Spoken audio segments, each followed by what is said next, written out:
Imagina una escalera altísima de 25 metros exactos. Ahora, imagina un grupo de jóvenes valientes intentando subir por ella. Pero aquí viene lo increíble.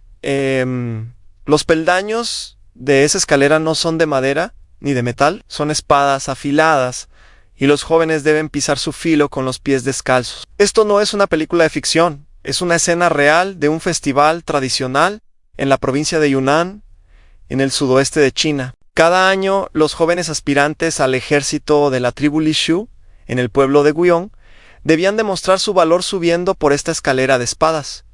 Era un ritual brutal. Muchos quedaban con secuelas para toda la vida, otros caían sufriendo heridas gravísimas.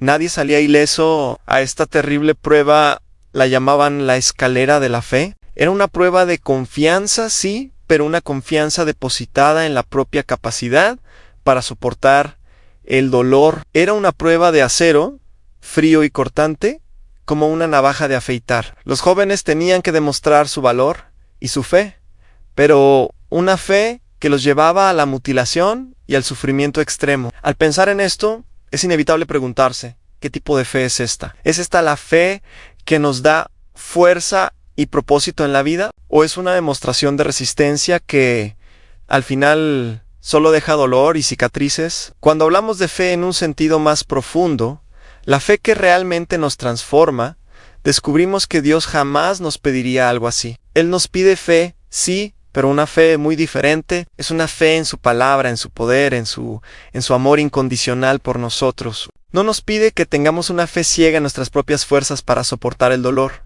sino que confiemos en que Él puede hacer cosas maravillosas por nosotros y a través de nosotros. La fe que agrada a Dios no es una fe insensata que nos lleva al sufrimiento, sino una fe inteligente, una fe que produce amor, esperanza y una vida abundante. Entonces, ¿cuál es la verdadera escalera de la fe? No es una hecha de espadas. El apóstol Pedro en la Biblia nos describe una escalera muy diferente, una que todos haríamos bien en subir. En su segunda carta, en el capítulo 1, versículos del 5 al 7, nos dice algo fascinante. Nos invita a esforzarnos por añadir a nuestra fe virtud, a la virtud entendimiento, al entendimiento dominio propio, al dominio propio constancia, a la constancia devoción a Dios, a la devoción a Dios afecto fraternal y al afecto fraternal amor. Es así que es una escalera de la fe. Analicemos estos escalones. No son espadas que nos cortan, son virtudes que nos construyen. El primer escalón es la fe misma. Es el fundamento, la confianza inicial en algo más grande que nosotros. Pero no nos quedamos ahí. Pedro dice, añadan a su fe virtud. La virtud es la excelencia moral, es vivir de manera correcta, hacer lo bueno. Una fe sin buenas acciones es como una escalera sin el primer peldaño. No te lleva a ninguna parte. El siguiente escalón es el entendimiento o conocimiento. La fe no es ciega. Necesitamos crecer en nuestro conocimiento, comprender por qué creemos lo que creemos, estudiar, preguntar, reflexionar. Todo eso fortalece nuestra fe y la hace más sólida. No se trata solo de sentir, sino también de saber. Después viene el dominio propio. Qué escalón tan importante en el mundo de hoy. Es la capacidad de controlar nuestros impulsos, nuestras pasiones, nuestras palabras. Es tener el control de nosotros mismos en lugar de ser esclavizados por nuestros deseos. Subir este peldaño nos da una libertad increíble. El siguiente es la constancia o perseverancia. La vida tiene altibajos. Habrá momentos difíciles, pruebas que nos harán querer rendirnos. La constancia es esa tenacidad para seguir adelante, para no abandonar la escalera a mitad de camino, para mantenernos firmes en nuestra fe, incluso cuando todo parece oscuro. A la constancia le añadimos la devoción a Dios o piedad. Esto va más allá de simplemente seguir reglas. Es cultivar una relación personal y genuina con Dios. Es buscar su presencia en nuestro día a día, a través de la oración y la gratitud, de ver su mano en las pequeñas cosas. Es una relación de amor.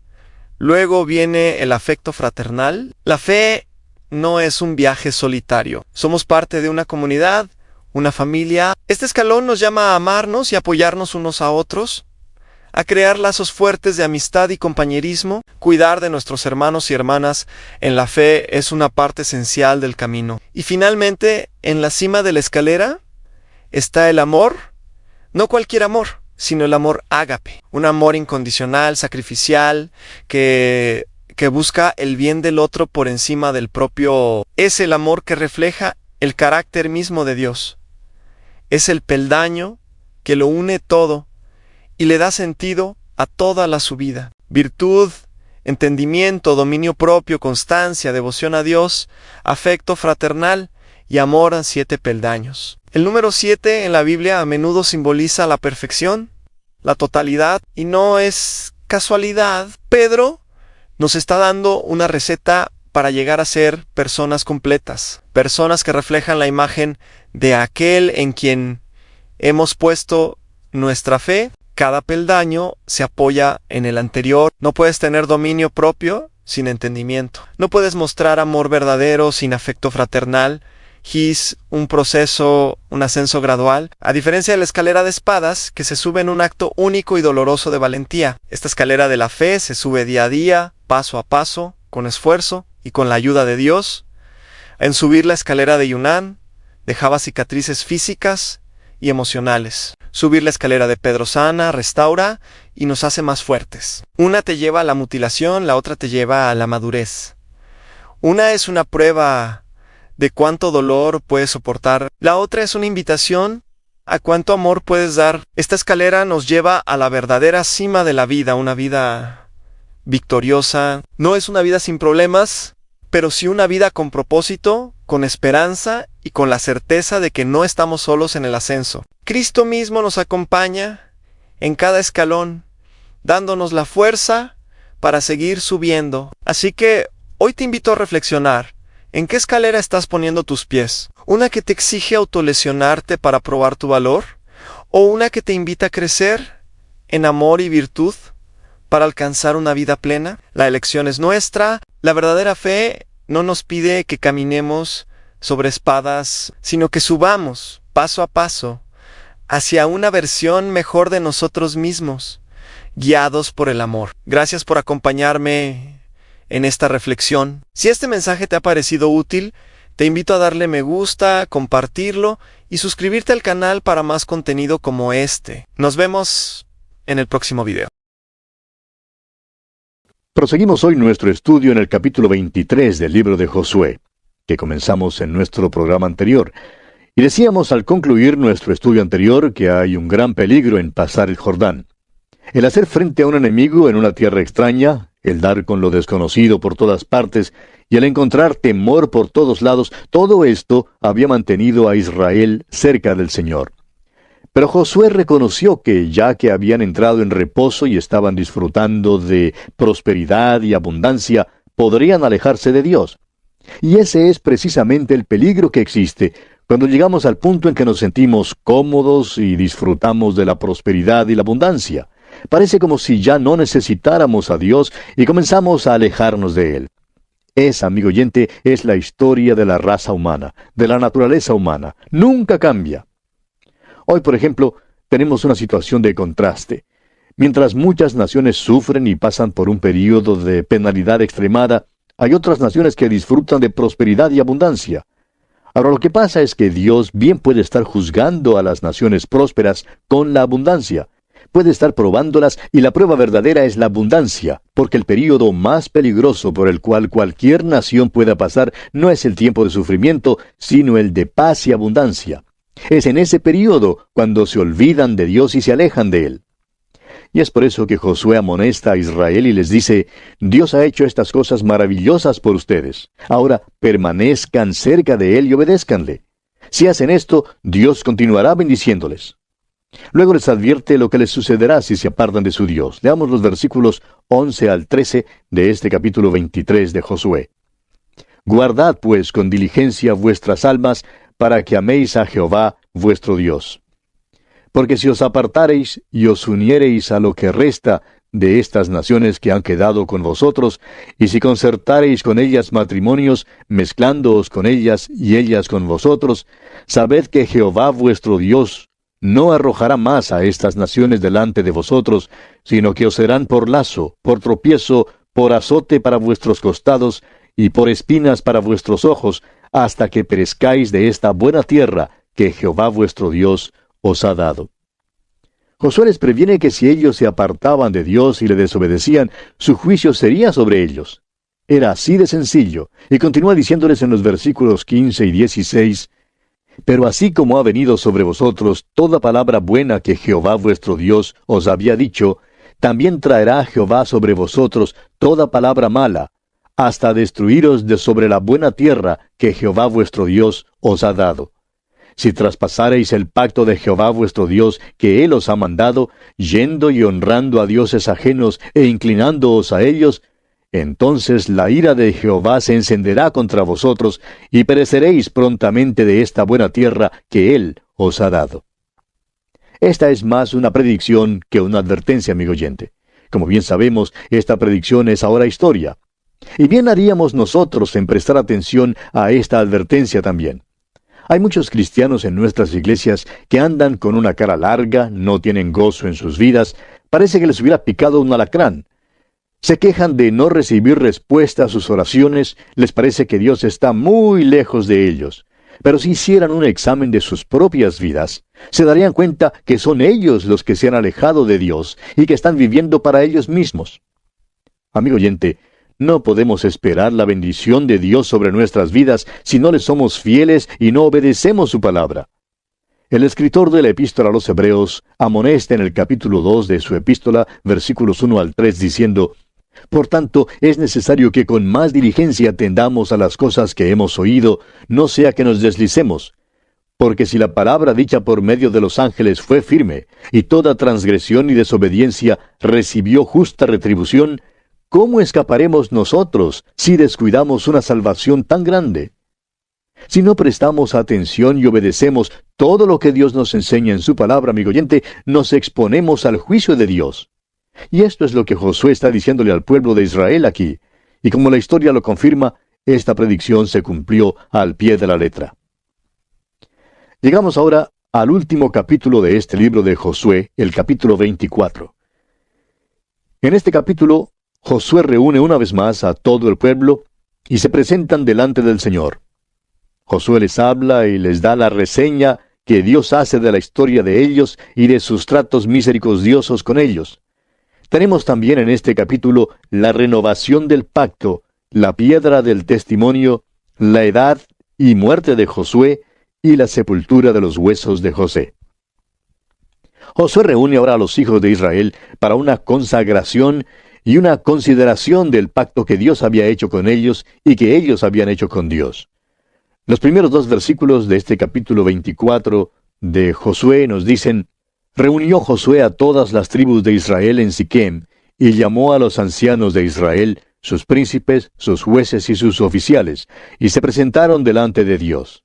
Y dijo Josué a todo el pueblo: Así dice Jehová, Dios de Israel: Vuestros padres habitaron antiguamente al otro lado del río, esto es, Taré, padre de Abraham y de Nacor, y servían a dioses extraños». En realidad no es Josué sino Jehová quien habla en esta porción de la Escritura, dando una mirada retrospectiva, o sea, una mirada hacia atrás, a sus tratos misericordiosos con los hijos de Israel desde el llamamiento de Abraham hasta la conquista de la tierra de Canaán. Ahora el versículo 2 revela algo que no sabíamos antes, aunque sí lo sospechábamos. Cuando Dios llamó a Abraham de Ur de los Caldeos, le sacó de un hogar de idolatría. Taré, su padre, se nos dice aquí, servía a otros dioses.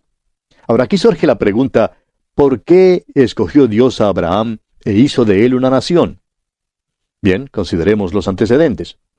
Después de la Torre de Babel, el hombre se alejó completamente del Señor. No fueron solamente unas pocas personas que volvieron las espaldas a Dios. Hubo una apostasía total. Ninguno servía a Dios, ni aun Taré, el padre de Abraham. Cuando Dios confundió el idioma, la gente se dispersó por todas partes y llevaron consigo un conocimiento del Dios vivo y verdadero, que es la razón por la cual aún las tribus paganas hoy tienen un conocimiento del verdadero Dios, aunque no le adoran. Hubo una apostasía total después de la Torre de Babel. Ahora, ¿qué puede hacer Dios que sea consistente con su persona, sus atributos y su carácter?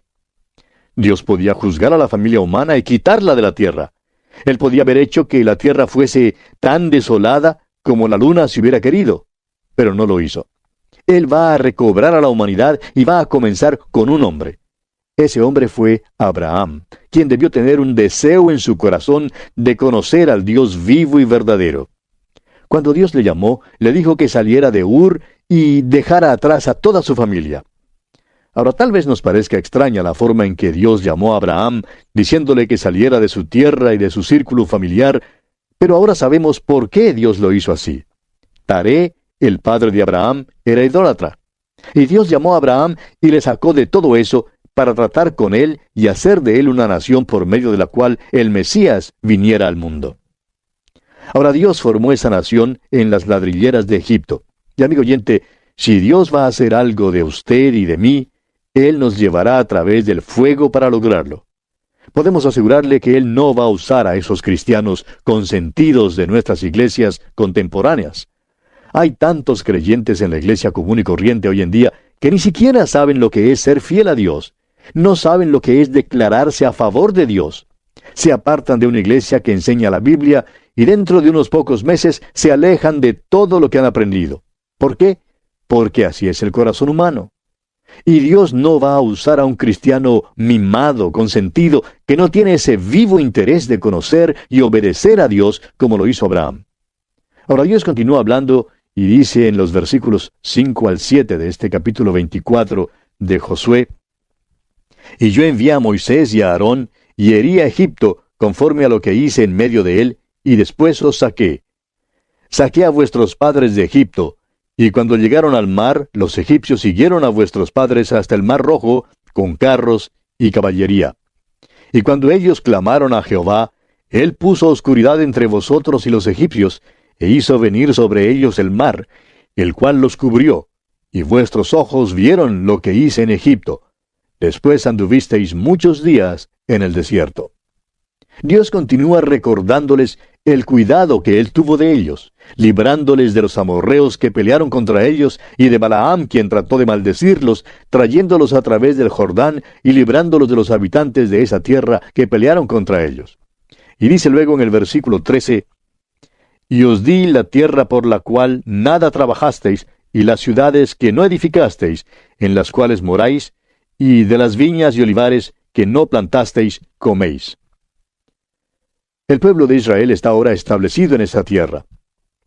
Pero debido a que no destruyeron la civilización que había allí, están rodeados de idolatría. Están en un verdadero peligro. Josué se da cuenta de esto y les amonesta a que hagan una verdadera dedicación a Dios, a que le entreguen sus vidas completamente. Escuche usted lo que les dice en los versículos 14 y 15 de este capítulo 24 de Josué. «Ahora pues, temed a Jehová y servidle con integridad y en verdad, y quitad de entre vosotros los dioses a los cuales sirvieron vuestros padres al otro lado del río y en Egipto, y servid a Jehová. Y si mal os parece servir a Jehová, escogeos hoy a quién sirváis, si a los dioses a quienes sirvieron vuestros padres cuando estuvieron al otro lado del río, o a los dioses de los amorreos en cuya tierra habitáis, pero yo y mi casa serviremos a Jehová». Cuanto más conozco a Josué, tanto más me agrada, amigo oyente. A través de los años se ha mantenido a la sombra de Moisés, de modo que hasta pudiéramos pensar que es algo así como un Moisés en miniatura. Pero Josué es un hombre de gran importancia. Dios no se equivocó al escoger a este hombre. Aunque Josué es un hombre corriente, este libro revela que un hombre corriente dedicado a Dios puede ser usado poderosamente por Dios. Josué le dice a la nación: ¿quieren volver a los dioses de sus padres, esos dioses paganos a quienes ellos sirvieron? ¿O quieren servir a los dioses de los amorreos?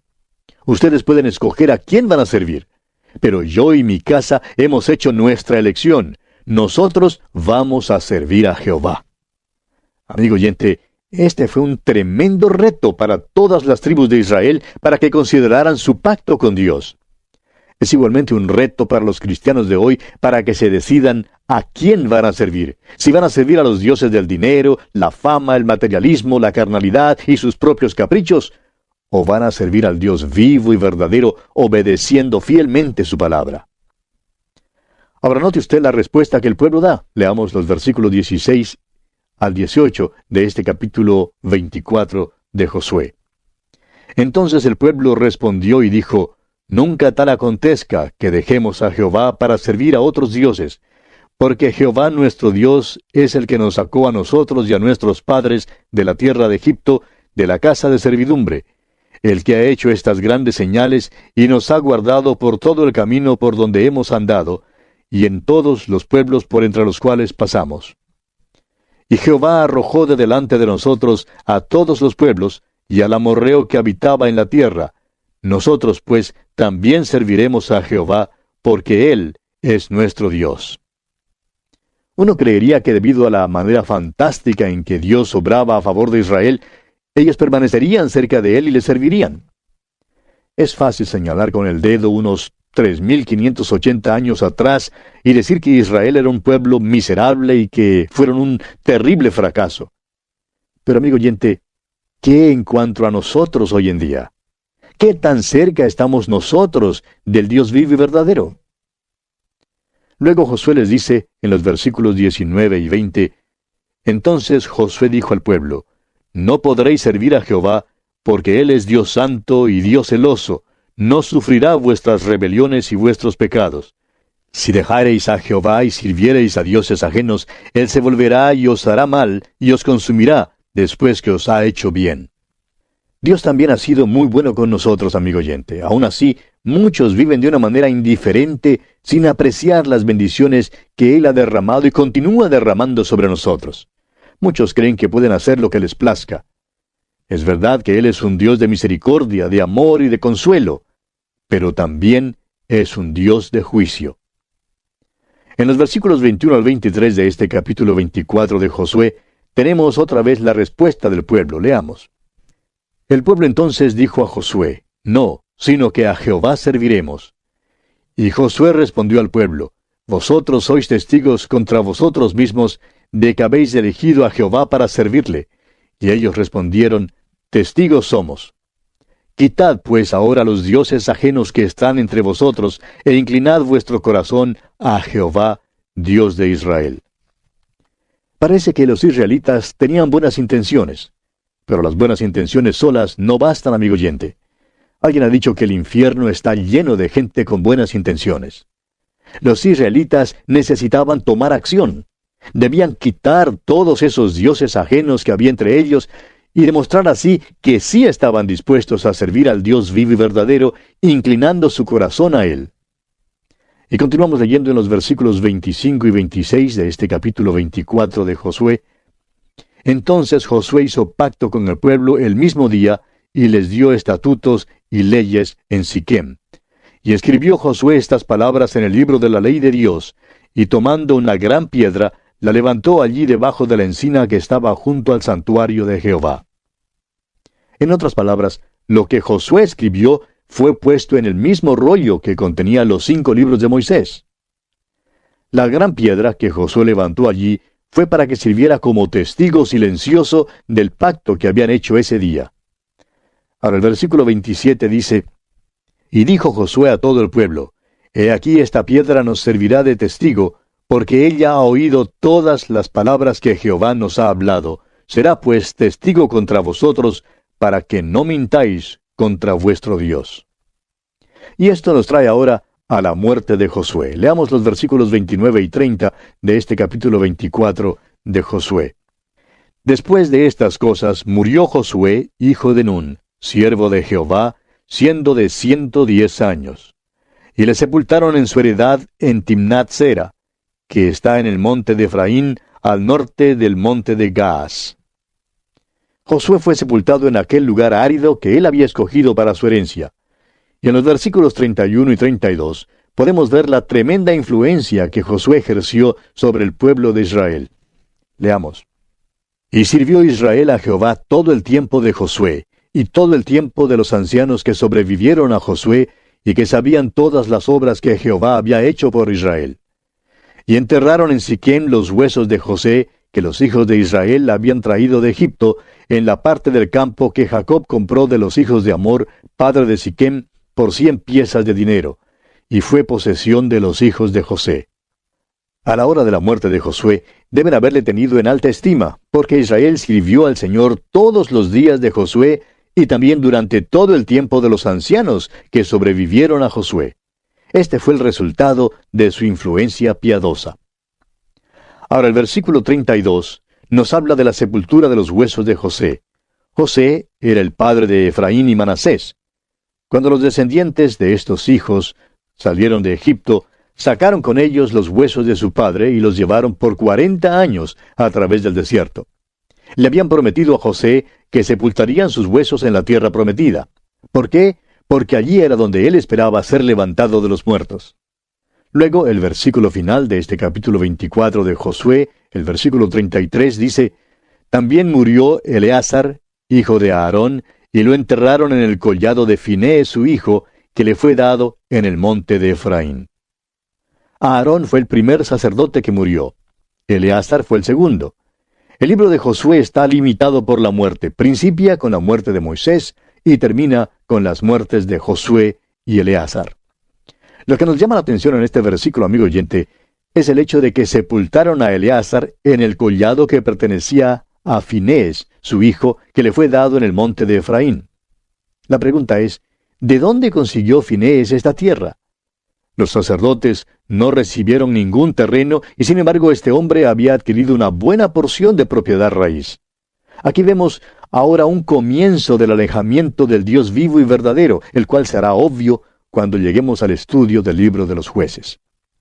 Y así, amigo oyente, concluimos nuestro estudio del capítulo 24 de Josué. Y con él termina también nuestro estudio del libro de Josué. Continuaremos nuestra marcha por el Antiguo Testamento y en nuestro próximo programa, Dios mediante, comenzaremos a estudiar el libro de los jueces. Le invitamos a sintonizarnos. Será pues hasta entonces que Dios le bendiga ricamente.